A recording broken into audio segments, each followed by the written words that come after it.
Predpokladám, že všetci viete, že lepiť fasádne dosky na buchty je zakázané. Ako by to malo vyzerať správne?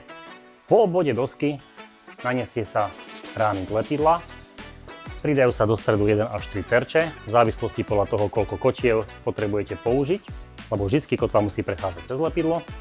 Minimálna plocha pokrytia dosky po zatlačení na stenu by mala byť 40%.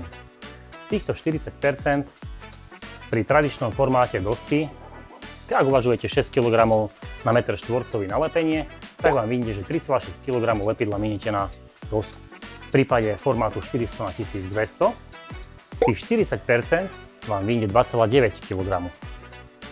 Suma sumárum, 10 m štvorcových rovná sa 60 kg lepidla, starý, pôvodný, tradičný rozmer a nový rozmer. Ak by ste to chceli vidieť, ako to vyzerá v realite, formát dosky je menší, stačí aj tenší rámik lepidla.